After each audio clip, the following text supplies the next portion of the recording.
నమస్తే political voice కు స్వాగతం. బంగ్లాదేశ్ లో జరుగుతున్నటువంటి అకృత్యాలపైన ఇవాళ భారతదేశం ఒకటే కాదు ప్రపంచ దేశాల్లో కూడా చర్చ జరుగుతుంది. అసలు బంగ్లాదేశ్ కు సంబంధించినటువంటి సమస్య ఎప్పుడు ప్రారంభమైంది, ఎందుకు ప్రారంభమైంది, ఎవరు మొదలు పెట్టారు, ఆ దేశం ఎట్లా వచ్చింది, ఇట్లా అనేక అంశాలపైన చర్చించుకునేటువంటి ప్రయత్నం చేద్దాం. కొత్తగా అసలు బంగ్లాదేశ్ కు సంబంధించినటువంటి నిజమైనటువంటి చరిత్ర తెలుసుకునేటువంటి ప్రయత్నం చేద్దాం. మనతో పాటు విశ్లేషకులు పేగెట్టి ప్రసాద్ గారు ఉన్నారు. బంగ్లాదేశ్ మీద అదేవిధంగా అంతర్జాతీయ అంశాలపై అవగాహన ఉన్నటువంటి వ్యక్తి. వారి ద్వారా మరిన్ని విషయాలు తెలుసుకుందాం. ప్రసాద్ గారు నమస్తే అండి. నమస్తే సతీష్ గారు. సార్, బంగ్లాదేశ్ అసలు మనం ఈ రోజు జరుగుతున్నటువంటి కాంటెక్స్ట్ లేదంటే షేక్ హసీనాను తొలగించింది మాత్రమే చూస్తున్నాము. కానీ బంగ్లాదేశ్ లో ఏడాదికి ముందుకు వెళ్తే ఒక 60-70 సంవత్సరాల చరిత్ర, 80 సంవత్సరాల చరిత్ర, లేదు 100 సంవత్సరాల చరిత్ర, ఎట్లా మనం దాన్ని చూడవచ్చు, మన ప్రజలకు ఏం చెప్పవచ్చు? బంగ్లాదేశ్ చరిత్ర మనం అర్థం చేసుకోవాలంటే 120 సంవత్సరాల ముందుకు వెళ్ళాలి. ఓకే.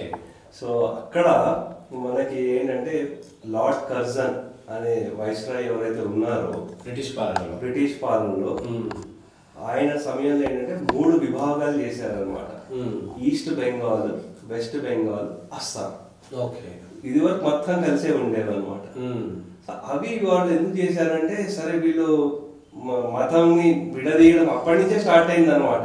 సో అప్పటి నుంచి మతాలు అలాగే కులాల్లో కూడా వచ్చేసరికి ఫార్వర్డ్ క్యాస్ట్, బ్యాక్వర్డ్ క్యాస్ట్ ఇటువంటివన్నీ తీసుకురావడం, అంటే వీళ్ళని డివైడ్ అండ్ రూల్ పాలసీ ఏదైతే ఉందో అప్పటి నుంచి ఇంప్లిమెంటేషన్ చేశారు. దానికి వ్యతిరేకంగా చాలా ఉద్యమాలు కూడా చేశారు. బెంగాల్ ని విభజించకూడదు అని చాలా ఉద్యమాలు జరిగాయి. అది జరుగుతూ వచ్చిన తర్వాత ముస్లిం లీగ్ ఏర్పడింది. ఇక్కడ మనకి దక్షిణంలో జస్టిస్ పార్టీ, ఇవన్నీ అంటే చిన్న చిన్న వాళ్ళు అలా పెట్టి పోషించారు అన్నమాట. తర్వాత ఏమైందంటే అప్పుడు మనకి ఇంకా సరే ఇంకా విడిపోవాలని డెసిషన్కి వచ్చేసారు. ఏదో ఒక డెసిషన్ తీసేసుకోవాలి అనేది. అయితే 1946 లో ఏమైందంటే ఈ ప్రాబ్లం ఇంకా సివియర్ అయిపోయింది అనమాట. ఇంకా డివైడ్ అయిపోవాలి, ముస్లిమ్స్ అందరికి పాకిస్తాన్, మిగతాదంతా భారతదేశం ఇప్పుడు ఉండే ప్రజలకి అన్నది డెసిషన్ ఫిక్స్ అయిపోయారు.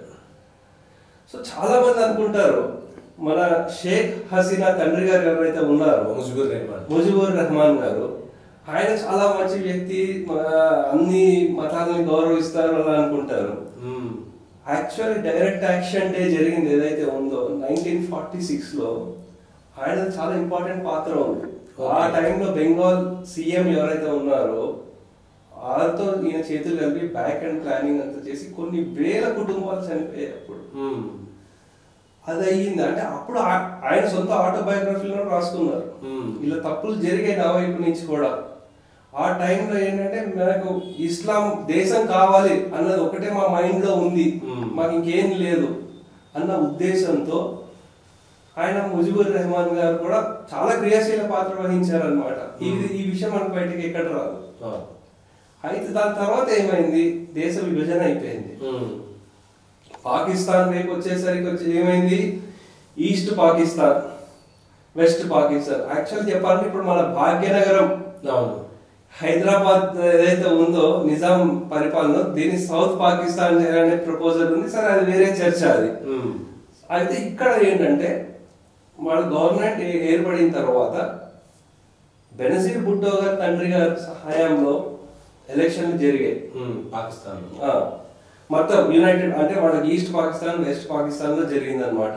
జరిగితే ఏమైందంటే అక్కడ వీరు ఎవరైతే ఉన్నారో ఎక్కువ బంగ్లాదేశ్ లో వారికి ఎక్కువ మెజారిటీ వచ్చేసింది. ఈయన కంట్రోల్లో వెళ్దామని, ముజిబుర్ రెహమాన్ గారి కంట్రోల్లో వెళ్దామని వచ్చింది అనమాట. కానీ అక్కడ వచ్చేసరికి ఏమైందంటే వాళ్ళు ఒప్పుకోలేదు. అక్కడ వాళ్ళ ఆర్మీ ఎవరైతే ఉన్నారో వాళ్ళు భుట్టో వీళ్ళు ఒప్పుకోలేదు అనమాట. అంటే వీళ్ళ రిప్రజెంటేషన్ ఇంకా తొక్కేస్తున్నారు. అండ్ భారతదేశం నుంచి, బంగ్లాదేశ్ నుంచి, ఇక్కడ నుంచి వెళ్ళి అక్కడ ఉండేవాళ్ళు ముస్లిం గానే పరిగణించట్లేదు. అంటే నీచమైన జాతిగా, లేకపోతే మొహజ్జీర్ అని ఒక కామెంట్ చేయడం, ఇట్లా వాళ్ళకి అన్నింటిలో కూడా డిస్క్రిమినేషన్ జరిగింది తీవ్ర స్థాయిలో. అయితే మనం చూసుకుంటే అలా క్రమేపీ ఏమైందంటే యాక్చువల్ చెప్పాలంటే హిందువుల పలాయనం కూడా ఎవరైతే ఉండిపోయారు బంగ్లాదేశ్ లో దానికంటే 60s లోనే ఎక్కువ మంది అయిపోయారు. అక్కడి నుంచి ఇక్కడ వచ్చేయడం జరుగుతూ ఉండేది. మనకు కొన్ని ప్రాంతాలు ఉంటాయి. నార్త్ బెంగాల్ లో చూసుకుంటే అక్కడ మథువా ఇంకొన్ని కమ్యూనిటీలు ఉంటాయి, వాళ్ళందరూ ఇప్పుడు వచ్చేసారు ఎప్పుడో. అంటే మోదీ గారి హయాంలో ఈ మధ్య వాళ్ళకి ప్రత్యేకమైన ఈ సిఏఏ కానివ్వండి, లేకపోతే రిజర్వేషన్లు, ఇటువంటి ఆ కమ్యూనిటీ ఏవైతే ఉంటుందో ఒక 7-8 కాన్స్టిట్యుయెన్సీస్ డిసైడ్ చేసేది అనమాట ఫ్యాక్టర్. సో వాళ్ళు ఎప్పుడో వచ్చేసారు. అయితే ఎప్పుడైతే ఇంకా అక్కడ ఆర్మీ ఇంకా తీవ్రంగా వీళ్ళని అణగదొక్కాలి అలా ఏదైతే చేశారో దాంట్లో అప్పుడు బంగ్లాని విముక్తి చేయడానికి యుద్ధం చేయాల్సి వచ్చింది అన్నమాట భారతదేశం. యాక్చువల్లీ ఇందిరాగాంధీ గారికి, మాణిక్ షా గారికి చెప్పాలంటే జూలైలో డెసిషన్ తీసుకున్నారు ఆల్మోస్ట్, కానీ మీరు ఒప్పుకోలేదు. మాణిక్ షా గారు, ఇందిరాగాంధీ గారి కోపం కూడా వచ్చింది, ఏంటి నేను చెప్తుంటే సివిల్ మీరు ఎందుకు ఒప్పుకోవట్లేదు అని. కానీ ఆయన చెప్పింది ఏంటంటే ఫండమెంటల్, బంగ్లాదేశ్ టోపోగ్రఫీ కానీ ఎలా ఉంటుంది, విపరీతమైన నదులు, వరద, ఆ టైంలో మనం అక్కడ వెళ్ళకూడదండి, అది మనకు చాలా కష్టం అవుతుంది. అదైన తర్వాత 3-4 నెలలు ఆగిన తర్వాత ఆయన ఏమడిగారంటే, ఆగండి, తర్వాత నాకు ఒక 1 నెల రోజులు సమయం ఇవ్వండి, అప్పుడు వీళ్ళని బంగ్లా విముక్తి మనం చేద్దాం కంపల్సరీ అని ఫిక్స్ అయిపోయారు అనమాట. సో అయిన తర్వాత ఏమైందంటే దానికి ఇక్కడ ఆయన 1 నెల రోజులు టైం అడిగినా సరే 17 రోజుల్లో కొట్టేశారు అనమాట. సో వాళ్ళకి విముక్తి కలిగించారు. తినడానికి తిండి ఉండేది కాదు వాళ్ళకి, బంగ్లాదేశ్ లో వాళ్ళకి ఏమున్నా సరే భారతదేశం నుంచి వెళ్ళాల్సిన పరిస్థితి. ఇంకోటి 2 ముఖ్యమైన అంశాలు చాలా తక్కువ మంది తెలిసేది ఏంటంటే, వాళ్ళకి అసలు తిండి లేకపోతే, వాళ్ళకి నిధులు కూడా లేకపోతే, మనకి ఇస్కాన్ వాళ్ళు ప్రభుపాద గారు న్యూయార్క్ అక్కడ ఇక్కడ వెళ్ళి ఫండ్స్ రేస్ చేసి ఆ కాలంలో 71 ప్రాంతంలో $2.5 మిలియన్ వాళ్ళకి ఫండ్ తీసుకొచ్చారు. అది కాకుండా ఏ సమస్య వచ్చినా సరే ఇస్కాన్ బంగ్లాదేశ్ లో ఉంటే వాళ్ళకి వరద రానివ్వండి, ఇంకే కష్టం వచ్చినా సరే వాళ్ళకి అన్నం పెట్టేవాడు. మొన్న కూడా ఈ మధ్యనే వాళ్ళకి రంజాన్ టైంలో వాళ్ళకి పెట్టిన ఇవన్నీ కూడా మనం చూసామన్నమాట. అదొకటి. ఇంకోటి చాలా మంది తెలియని విషయం ఏంటంటే, బంగ్లాదేశ్ కంటే ముందు వార్ జరిగింది. వార్ అంటే చైనాతో వార్ జరిగింది. మనకి ఈ టిబెట్ వాళ్ళు రెఫ్యూజీస్ వచ్చినప్పుడు మనం డార్జిలింగ్ వెళ్ళినప్పుడు మనం చూసుకోవచ్చు అక్కడ. సో అక్కడ ఏంటంటే మనకి వాళ్ళ టిబెటియన్స్ రెఫ్యూజీలు అవన్నీ వచ్చినా సరే యుద్ధం జరిగింది, అన్ని జరిగింది, కానీ వాళ్ళకి మనం దాని నుంచి పెద్దగా ఏం చేయలేదు అక్కడ. ఇంకోటి మనం ఏం చేసామంటే వీళ్ళ గురించి ప్రత్యేకించి, అప్పుడు మనకి కమ్యూనికేషన్ అంటే ఏముందండి, పోస్టల్ కార్డు, ఎన్వలప్ ఇటువంటివే కదా. అలా ఎంతైతే జరుగుతుందో ఒక 2 సంవత్సరాల వరకు దాని మీద వచ్చే ఒక్కొక్క 5 పైసల స్టాంప్ ఒకటి ఇచ్చేవారు, బంగ్లా రెఫ్యూజీ ఫండ్ లాగా. ఆ ఫండ్స్ అన్ని ఏంటంటే వాళ్ళకి ఇచ్చేవారు అనమాట, ఎంత అయితే వస్తుందో అంత సహాయం చేసాం వాళ్ళకి, బంగ్లాదేశ్కి అంతే. సో అది వాళ్ళని మర్చిపోయారు. సో మర్చిపోయి సరే వారి తండ్రి గారిని, షేక్ హసీనా తండ్రి గారిని వాళ్ళు దారుణంగా చాలా కిరాతకంగా చంపేశారు. సో అది అయిన తర్వాత మళ్ళీ రాజకీయాలు, కరప్షన్లు అవి ఇవి నడుస్తున్నాయి, మామూలు యథాతథంగా వాళ్ళు నడుస్తూ వచ్చింది అనమాట. సో ఇక్కడ వరకు బంగ్లాదేశ్ నడుచుకుంటూ వచ్చింది. కానీ ఇంకో ఇంపార్టెంట్ ఏంటంటే జమైతీ ఇస్లామీ, అది అప్పుడు ఇప్పుడు ఎప్పుడు అది ఎప్పుడు పాకిస్తాన్ ఫేవరే అనమాట.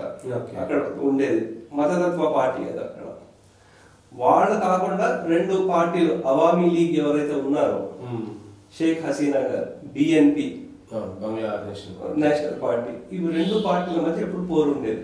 కానీ గత 2006-07 నుంచి అవామీ లీగే అన్ని ఎలక్షన్ నెక్కుంటూ వచ్చింది అనమాట.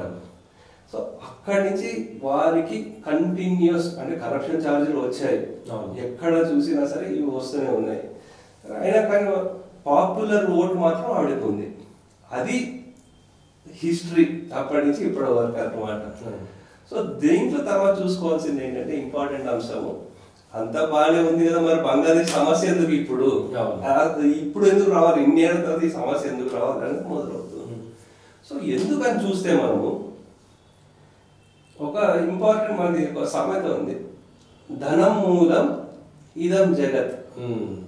ఓకే, సో ధనం మూలం ఇదం జగత్ అనే ఏదైతే ఉందో అది ఒక పాయింట్ అలా పెట్టుకోండి మీరు. సో కానీ మనం ఇంపార్టెంట్ గుణపాఠాలు ఏం నేర్చుకుంది, సరే వాళ్ళకి బంగ్లాదేశ్ మనం ఇంత చేసామండి, మనకి ఏమొచ్చింది, తిరిగి రిటర్న్ ఏమైనా వచ్చిందా? భారతదేశంకి మన ఇంతమంది సైనికులు ప్రాణత్యాగం చేశారు, కొన్ని వేల మంది చేశారు, వాళ్ళ ఒక 1,93,000 సైనికులు మన ఖైదీలుగా ఉన్నారు. పాకిస్తాన్ సంబంధించిన కొత్తగా పెళ్ళి ఇంటికి వచ్చిన అల్లుళ్ళని ఎలా పోషించామో అలా సంవత్సరంన్నర వాళ్ళని పోషించాము కూడా. ఏమొచ్చింది మన భారతదేశానికి రిటర్న్ లో? ఏమొచ్చిందంటే గుండు సున్నా వచ్చింది. వీళ్ళు చెప్తారు కదా గుడ్డు గుడ్డు గాడిద గుడ్డు అంటారు, అదే వచ్చింది. భారతదేశానికి వచ్చింది ఏమీ లేదు యాక్చువల్ చెప్పాలంటే. మన డబ్బులు ఖర్చు అయినాయి, మన సైన్యం కోల్పోయారు, మన సమయం వృధా అయిపోయింది, అంతా మొత్తం అన్ని పోయింది. సో ఇక్కడ మనకి చెప్తుంటారు చూడండి, operation successful, patient died. So ఇది వాళ్ళకి విముక్తి కలిగించాం, కానీ దాంతో పాటు మనకు ఒకప్పుడు ఒకటే ఎనిమి ఉండేవాళ్ళు, 2 ఎనిమిలు అయ్యారు అంతే. సో దానికి తోడు ఏమైందంటే ఖలిస్తానీ మూవ్మెంట్ ఒకటి స్టార్ట్ అయింది. బంగ్లాదేశ్ కు ఖలిస్తాన్కి అదే మీకు చెప్తారు, మీరు ఈ ఫోకస్ ఇక్కడ చేయండి. ఈ పుస్తకం ఉందండి, డిసెప్షన్ అనే పుస్తకం అన్నమాట. ఆర్బి మణి గారు రాశారు ఈ పుస్తకము. వారు మినిస్ట్రీ ఆఫ్ హోమ్ అఫేర్స్ లో వర్క్ చేశారండి. వారు చెప్పింది ఏంటంటే, ఫస్ట్ నేను విన్నప్పుడు ఇదే ఆశ్చర్యపోయాను, ఏంటి ఏముంది అసలు బంగ్లాదేశ్ కి ఖలిస్తాన్కి ఏం సంబంధము అన్న పాయింట్ వచ్చింది. వచ్చినప్పుడు సరే వారితో మాట్లాడడం అంటే defence minister of home affairs లో పనిచేశారు, కానీ వాళ్ళు డైరెక్ట్ గా చెప్పలేరు, ఏదో ఒక ఫిక్షన్ గా రాశారు. కానీ దీంట్లో రిఫరెన్స్ చదివిన వాడికి ఎవరికైనా అర్థమైపోతుంది. యాక్చువల్లీ మనకి దాంట్లో కనిపించింది ఎక్కువ Sardarji Sikh regiment 30% of the మన ఇండియన్ ఆర్మీలో వారు ఉండేవారు అనమాట. సో అటువంటి వాళ్ళు ఏంటంటే అక్కడ వాళ్ళు కష్టపడి మన దేశం గురించి కష్టపడుతూ ఉంటే, ఈ Shimla agreement even 1 day before కూడా ఎటువంటి జుల్ఫికర్ అలీ భుట్టో ఇక్కడ వచ్చినప్పుడు అగ్రిమెంట్ అసలు అవ్వలేదు. అసలు అంటే ఒప్పందాలు సరిగా అవ్వట్లేదు. 1 fine day వాళ్ళు ఫోన్ చేసి సరే ఇంకా మనం సైన్ చేయాల్సిందే ఎటువంటిది అంటే, బహుశా యుఎస్ నుంచి ఒత్తిడా ఎక్కడి నుంచి ఒత్తిడా మనకు తెలియదు. కానీ మనం చూసుకోవాల్సింది ఏంటంటే, ఇప్పుడు ఖలిస్తానీ సమస్య ఎలా వచ్చిందంటే ఒక అన్అఫీషియల్ అగ్రిమెంట్ నడిచింది. ఏంటంటే మనకి దాంట్లో ఆర్మీలో ఎంతమంది అయితే ఉన్నారో 6ని రెడ్యూస్ చేయాలి అనేది దీంట్లో ఇచ్చారు. సో 30% నుంచి 12% లోపలికి వచ్చేసారు అనమాట. ఎవరి మధ్యని అనధికారికంగా జరిగిన ఒప్పందం అంటే వాళ్ళు చెప్పింది ఏంటంటే, అప్పుడు మన లీడర్షిప్ కి జుల్ఫికర్ అలీ భుట్టోకి లీడర్షిప్ అంటే ఇందిరాగాంధీ. సో అది వాళ్ళు చెప్పింది ఏంటంటే, దాంతో ఏమైందంటే చాలా మంది కష్టపడి ఆర్మీలో అక్కడ పనిచేసిన వాళ్ళు ఎవరైతే ఉంటారో, క్యాపిటల్ లెఫ్టినెంట్ జనరల్ పెద్ద పెద్ద వాళ్ళు ఎవరైతే ఉంటారో, ఇంత కష్టపడి దేశం గురించి మేము ఇంత తాపత్రయించి కష్టపడుతున్నాం, కానీ వీళ్ళందరూ వెళ్ళిపోయారు, ఏంటి మరి పరిస్థితి, వీళ్ళు నన్ను ఇలా రెడ్యూస్ చేసేస్తున్నారు అని వాళ్ళకి పలాయనం మొదలైంది. దేశం నుంచి వేరే చోటికి వెళ్ళిపోయారు. చాలా మంది అప్పుడే కెనడాకి వెళ్ళిపోవడం కానివ్వండి, లండన్ వెళ్ళిపోవడం కానివ్వండి, అది జరిగింది అనమాట. దాంతో ఏంటంటే దాని తర్వాతనే అయింది. చూసుకోండి మీరు ఎక్కడైనా వస్తే 71 వార్ తర్వాతనే అయ్యింది సీక్వెన్స్ లో. తర్వాత ఏమైందంటే, సరే వారి జనరేషన్ అయిపోయింది, కానీ వారి మనసులో ఎంత బాధ ఉందో అది వాళ్ళ నెక్స్ట్ జనరేషన్ ఎవరైతే ఉన్నారో వాళ్ళు చూసారు. అంటే మన తల్లిదండ్రులు బాధపడుతుంటే మనం కూడా ఫీల్ అవుతాం కదా, చూసారు. దాంతో వాళ్ళకి ఏంటంటే, సరే మనని మన కమ్యూనిటీని ఇలా దూరం చేశారు అని ఒక ద్వేషం పెంచుకుంటే, ఈ ఐఎస్ఐ వాళ్ళు హ్యాండ్లర్లు ఎవరైతే ఉంటారో ఆ దేశాల్లో వాళ్ళు ఇంకా రెచ్చగొట్టడం మొదలు పెట్టారు అనమాట. ఆ సమస్య అప్పటిది ఇప్పుడు ఇంకా కూడా తేలలేదు. ఇప్పుడు బంగ్లాదేశ్ ని పాకిస్తాన్ నుంచి విడగొట్టిన కోపంతో పాకిస్తాన్ ఈ ఖలిస్తానీ ఉగ్రవాదులను పెంచి పోషిస్తున్నారు. ఆ సమస్య అంటే బంగ్లాదేశ్ ను పాకిస్తాన్ నుంచి విడగొట్టారు కాబట్టి మేము కూడా భారతదేశం నుంచి ఒక రాష్ట్రాన్ని విడగొట్టాలి. సో ఈ సమస్య ఇంతమంది 1,93,000 మంది వాళ్ళ ఖైదీలు ఉన్నప్పుడు, వాళ్ళ సోల్జర్స్ ఎవరైతే ఖైదీలుగా ఉన్నారో వాళ్ళని విడిపిస్తాం, మా కాశ్మీర్ మాకు ఇచ్చేయండి అని లేదు. ఏమైంది మనకి దాని నుంచి ఏమొచ్చింది? ఇంకా పాకిస్తాన్ తో జరిగిన యుద్ధం బంగ్లాదేశ్ కోసం, బంగ్లాదేశ్ ని స్వతంత్రం ఏర్పాటు చేశాను తప్ప భారతదేశానికి ఏం కాలేదు, రాకపోగా నష్టం అంతే. కొత్త శత్రువుని ఏర్పాటు చేసుకున్నారు అంతే. సో దానికి తోడు వీళ్ళు ఏం చేశారంటే, సరే జమైతీ ఇస్లామీ లేకపోతే ఎవరైతే ఉన్నా సరే, మీరు మన షేక్ హసీనా ఏం పెద్ద వెన్నపూస ఏం కాదు. సో వాళ్ళ దేశంలో కూడా ఈ మతతత్వ ఛాందస్సులు ఎంతైతే ఉన్నారో ఎంతో కొంత వాళ్ళ ఇంకా కఠినంగా ఉండాల్సింది ఆవిడ చేయలేదు. లేకపోతే మీరు చూడండి, ఆవిడ హయాంలోనే కదా తస్లిమా నస్రీన్ అనే ఆథర్ని మొత్తం అక్కడ మతోన్మాదులు చంపేస్తామంటే ఆవిడ దేశాన్ని వదిలి వచ్చేసింది. అప్పుడు ఆవిడ ఏం చేయలేదు, షేక్ హసీనానే ఉన్నారు అప్పుడు, ఆవిడ ఏం చేయలేదు. ఆవిడ ఏదైతే కొంచెం కామ్ గా ఉన్నారో, ఏం యాక్షన్ తీసుకోకుండా ఉన్నారో, అదే ఆమెకి ప్రాబ్లం చేసింది అన్నమాట. సరే ఇప్పుడు మీకు ఇందాక చెప్పా, సరే మీరు చెప్పేదంతా బాగానే ఉందండి, ఇప్పుడు ధనం మూలం ఇదం జగత్ అన్నారు. ఏంటి ఎలా ఈ ధనానికి ఇదేమో ఇస్లామిక్ రాడికలైజేషన్. అసలు ఇస్లామిక్ రాడికలైజేషన్ అనేది ఏంటంటే అది ఒక బయట చూపించే సిమ్టమ్, కాజ్ అది కాదు కదా. సో ఇస్లామిక్ రాడికలైజేషన్ మొదలైంది ఏంటంటే డీప్ స్టేట్ దగ్గర నుంచి. ఓకే, సో డీప్ స్టేట్ ఏంటంటే వాళ్ళకి కావాల్సిన ధనం, డబ్బు గురించి, పవర్ గురించి ఏమైనా చేస్తారు, దేనికైనా దిగజారుతారు. అది డీప్ స్టేట్ అనే పదం ఈ మధ్య ఎక్కువ వినిపిస్తోంది. గత సంవత్సరం నుంచి పెద్ద పెద్ద వాళ్ళందరూ దాని మీద కమెంట్ చేస్తున్నారు, ఈవెన్ ట్రంప్ గారు కూడా అంటున్నారు. సో అసలు డీప్ స్టేట్ అంటే ఏంటి? డీప్ స్టేట్ అంటే ఒక 2-3 సెంటెన్స్ లో చెప్పాలంటే ఏం లేదండి, పెద్ద పెద్ద ఇండస్ట్రీస్ ఎవరైతే ఉన్నారో వాళ్ళ ఎకానమీని ఎవరైతే కంట్రోల్ చేస్తున్నారో వాళ్ళకి సంబంధించిన వాళ్ళే డెమోక్రటిక్స్, రిపబ్లిక్ పార్టీలో కూడా ఉంటారన్నమాట. సో ఆ వాళ్ళే మొత్తం గేమ్ ని మేనేజ్ చేస్తూ ఉంటారు. సో ఏ ఇండస్ట్రీస్ అనేది ఒక సందేహం వస్తుంది. ఏ ఇండస్ట్రీస్ అంటే డిఫెన్స్ అండి. డిఫెన్స్ ఎక్విప్మెంట్ ఏవైతే ఉంటుందో, డిఫెన్స్ మిజైల్స్ తయారీ, ఫ్లైట్స్, ఇవన్నీ ఏవైతే ఉంటుందో అది. Oil and gas and pharma companies, ఈ 3 అండి. వీళ్ళు ఏంటంటే మొత్తం డీప్ స్టేట్ ని మేనేజ్ చేసేది. ప్రపంచ దేశాలు ఎక్కడున్నా సరే వీళ్ళంతా ఎక్కడైతే వార్ అవసరం లేదో అక్కడ వార్ కూడా సృష్టిస్తారు. ఓకే, ఇప్పుడు యుక్రెయిన్ లో చేశారండి. ఏం అసలు ప్రశాంతంగా ట్రంప్ గారు ఉన్న హయాంలో ఏం జరగలేదు కదా వార్లు, ఇప్పుడు జరిగింది. ఎందుకు జరిగింది? సో ఏమైంది? మీకు ఒక చిన్న ఎగ్జాంపుల్ ఇస్తాను. మనకి ఇది టైమ్స్ ఆఫ్ ఇండియా పేపర్ లో వచ్చింది రిపోర్ట్. సో ఇక్కడ వారు చెప్పింది ఏంటంటే అసలు వార్ జరిగినప్పటి నుంచి వాళ్ళ రెవెన్యూ 2015 లో 520 బిలియన్ గా ఉండే రెవెన్యూ ఇప్పుడు మొత్తం అంతా మనకి కోవిడ్ వచ్చింది, మొత్తం రిసెషన్ అవి ఇవి అన్నారు కదా, అయినప్పటికీ $632 billion revenue as of 2023. So ఎలా? ఎందుకంటే ఈ వార్ ఏం చేస్తుందంటే ఎకానమీని పెంచుతోంది. వాళ్ళ షేర్ ప్రైజ్లని లేకపోతే వాళ్ళని పెంచుతోంది. సో అది మీరు చూస్తే ఈ సిప్రీ రిపోర్ట్, ఎవరైనా ఇంటర్నెట్ లో వెతికినా సరే సిప్రీ రిపోర్ట్ ఏదైతే ఉందో, వీళ్ళకి ఇంపార్టెంట్ కంపెనీస్ పేరు కూడా ఉంది. లాక్హీడ్ మార్టిన్ కార్ప్ యుఎస్ది 60 బిలియన్ వాళ్ళకి. కంపెనీలో మొత్తం డిఫెన్స్ మీద వచ్చేది ఆర్మ్స్, ఎస్పెషల్లీ ఆర్మ్స్ మీద నుంచి 90% ఆఫ్ ద రెవెన్యూ వాళ్ళకి వస్తుంది. RTX యుఎస్దే 40 బిలియన్స్ వాళ్ళ రెవెన్యూ, టోటల్ రెవెన్యూ 60% దాంట్లో.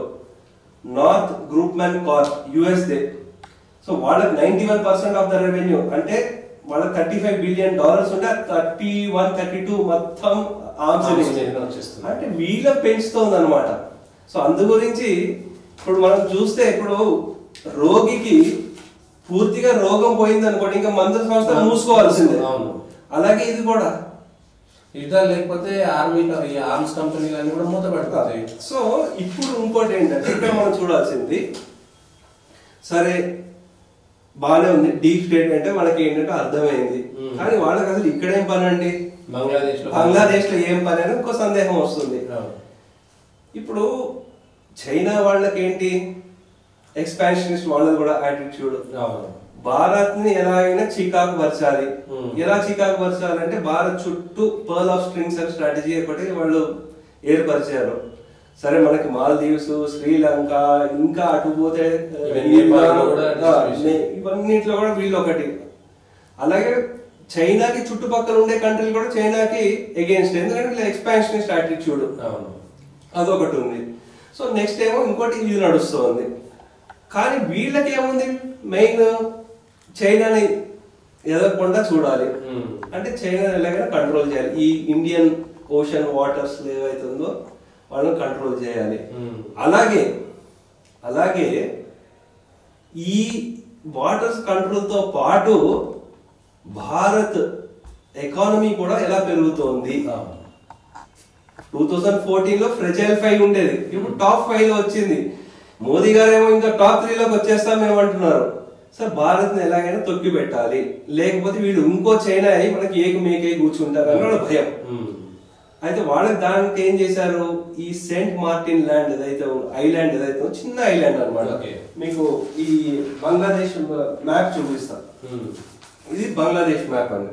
ఈ కొంచెం కింద టిప్ లో ఉంటుంది అనమాట. అది బర్మాకి మనకి ఉంటుంది. అలాగే కొన్ని నార్త్ ఈస్ట్ స్టేట్స్ కూడా అవన్నీ దగ్గరలో ఉంటాయి అనమాట.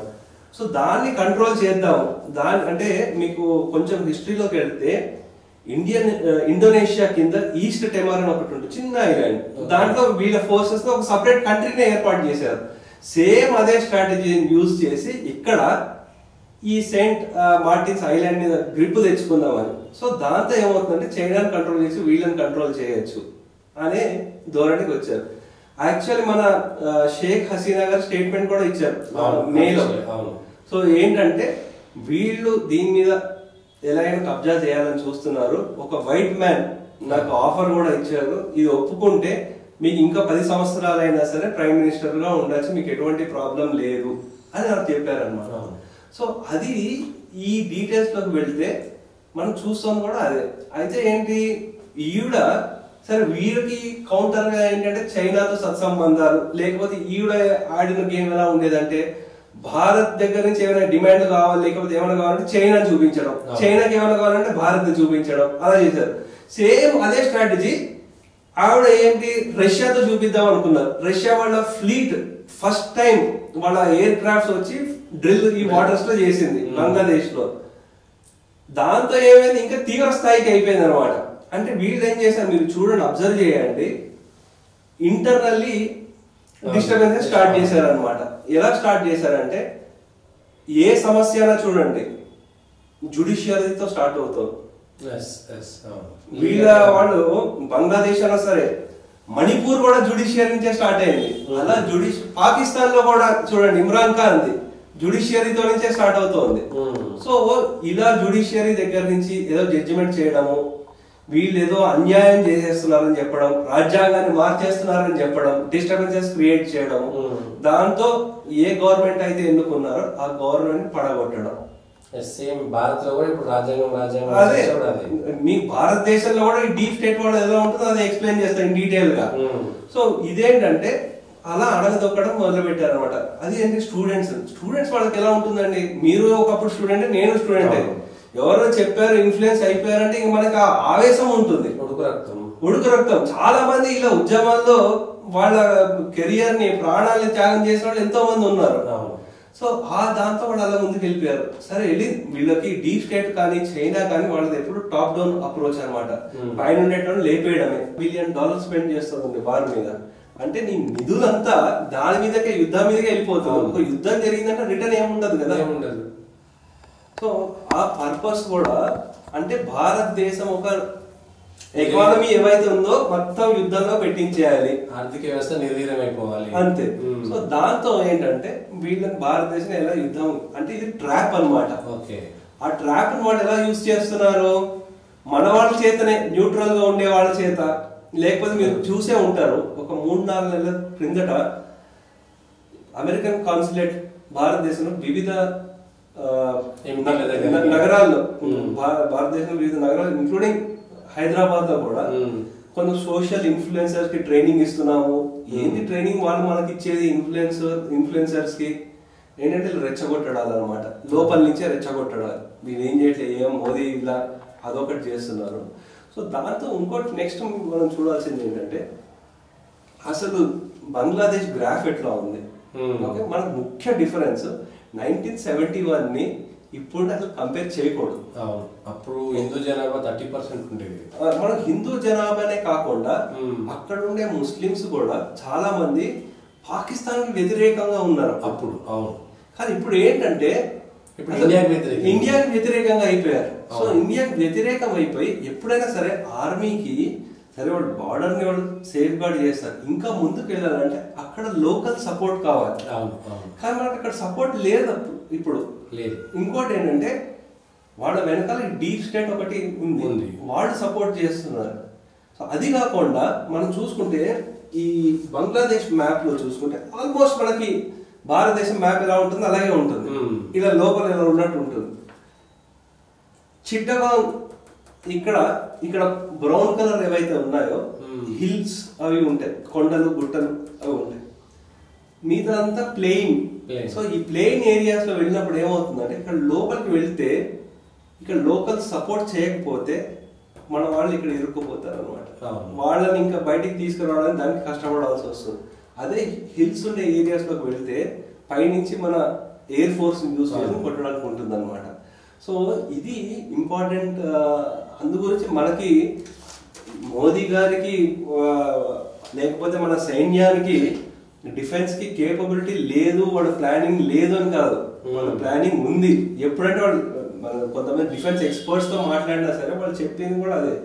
సో ఈ ప్లానింగ్ ఇవన్నీ మాకు ఎప్పుడు ఉంటూనే ఉంటుంది, అంటే యుద్ధం ఉన్నా లేకపోయినా సరే ఎప్పుడు మేము యుద్ధానికి రెడీగానే ఉంటాము. సో దానికి కొన్ని వేరే కారణాలు కూడా ఉంటాయి, ఇటువంటి ఉంటాయి. అంటే మనకు యుద్ధంలోకి వెళ్ళామంటే మనకు లాస్ అవ్వకుండా కాపాడుకోవాలి. సో అది కూడా ముఖ్యం కదా. మన ఇంతమంది సైనికులు వాళ్ళు ప్రాణత్యాగం చేశారంటే మళ్ళీ మనం ఎంత కష్టపడాల్సి వస్తుంది, మొత్తం దేశం అంతా చాలా బాధపడాల్సి వస్తుంది కదా. సో అందు గురించి అలా కాకుండా యుద్ధమే కాకుండా వేరే ఆల్టర్నేటివ్ మనకి ఏమున్నాయి అనే దాని మీద జరుగుతుంది అనమాట ఇప్పుడు ప్రణాళిక. సో దాంట్లో వివిధ ఉన్నాయి. అంటే ఇప్పుడు బంగ్లాదేశ్ వాళ్ళు మన మీద టోటల్ డిపెండెంట్. సో మనకి పవర్ కానివ్వండి, లాజిస్టిక్స్ కానివ్వండి, ఇవన్నిటికీ ఏవైతే ఉన్నాయో వాటి మీద నెమ్మది కంట్రోల్ చేస్తున్నారు. అలాగే మనకి వాళ్ళకి ఏ ట్రీట్మెంట్ కావాల్సి వచ్చినా సరే మనకి బంగ్లాదేశ్ నుంచి ఇక్కడ వస్తారు, త్రిపురకి, ఈవెన్ హైదరాబాద్ కూడా వస్తారు. హైదరాబాద్ కూడా వచ్చి ఉన్నారు. యాక్చువల్లీ అదే ట్రీట్మెంటే కాదు, ఈవెన్ ఆ టైం 1971 వార్ అయిన తర్వాత 1 కోటి మంది వచ్చి స్థిరపడ్డారు కూడా. సో అవి ఇంకా జరుగుతుంది. సో మనకి ఏంటంటే మనం ఇక్కడ చూసుకోవాల్సింది ఏంటంటే 3-4 కేటగిరీస్ లో చూసుకోవాలండి మనం. ఫస్ట్ భారతదేశం ఏం చేయాలి అనేది వాళ్ళు చేస్తున్నారు. నెక్స్ట్ ఇంకోటి మన సైన్యం ఏం చేయాలి, ఎంత రెడీగా ఉంటే వాళ్ళు వాళ్ళ పనులు వాళ్ళు చేస్తున్నారు. నెక్స్ట్ మనం చూడాల్సింది ఏంటంటే మన ఈ రాష్ట్రాలు నైబరింగ్ స్టేట్స్ విత్ బంగ్లాదేశ్ ఏవైతే ఉన్నాయో అసలు ఆ మూమెంట్ ఈ రాష్ట్రాలన్నింటిలో కూడా ఈ మూమెంట్ ఆపాలి. సో మనం యాక్చువల్ చూస్తే బెంగాల్లో ఏమవుతోంది, ఒక అండర్ గ్రౌండ్ ప్యాసేజే వేసాడు వాడు ఎవడో. సో అలాగే ఇప్పుడు ఇటువంటి వాళ్ళని కంట్రోల్ చేయాలన్నమాట. మమతా బెనర్జీ లీడరు ఎవరో ఫ్రాన్సిస్ ఎవరో ఉన్నాడు, అతని దగ్గర కొంచెం రేడియో యాక్టివ్ మెటీరియల్ దొరికిందంట, కాలిఫోర్నియం అన్నది. 1 గ్రామ్ 17 కోట్లు అటువంటి రేడియో యాక్టివ్ మెటీరియల్ దొరికింది. సెర్చ్ చేయండి, ఎవరైనా సెర్చ్ చేసి చూసుకోవచ్చు. సో ఇంత డేంజరస్ గా ఉంది అక్కడ పరిస్థితి. వాళ్ళేంటి బంగ్లాదేశ్ నుంచి రెచ్చగొడుతున్నారు, మీరు ఇండిపెండెంట్ గా అయిపోండి వెస్ట్ బెంగాల్ అని రెచ్చగొడుతున్నారు. సో వీళ్ళని నియంత్రించాలన్నమాట. అక్కడ ఉండే ఓటర్లు వాళ్ళతో మనం ఇంకా జాగృతి కలిగించాలి. కఠిన నిర్ణయాలు తీసుకోవాలంటే మోదీ గారు తీసుకోవాల్సిన అవసరం ఉంది. సో అట్లాగే రేప్ కేసు అయింది, డాక్టర్ రేప్ కేసు. సో వాటివి ఇవన్నిటిని తీసుకుని మమతా బెనర్జీ గారిని కంట్రోల్ చేయాలి. మనం దేశ హితం గురించి ఆలోచించాలి.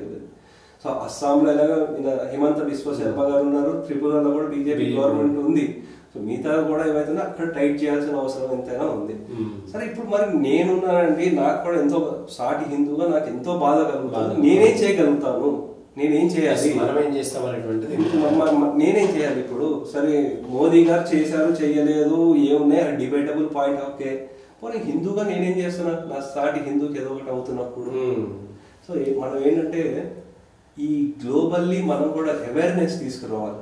అవేర్నెస్ ఎలా, ఇప్పుడు మనం చూసుకుంటే అక్కడెక్కడో గాజాలో ఏదో జరిగితే ఇక్కడ పెద్ద పెద్ద మేధావులు అందరూ ఆల్ ఐస్ ఇన్ రైస్ అని పెట్టేసి ట్రెండింగ్ చేసి ఇవన్నీ, వీళ్ళు ఎవ్వరూ మాట్లాడలేరు. వాళ్ళు ఎందుకు మాట్లాడట్లేదు?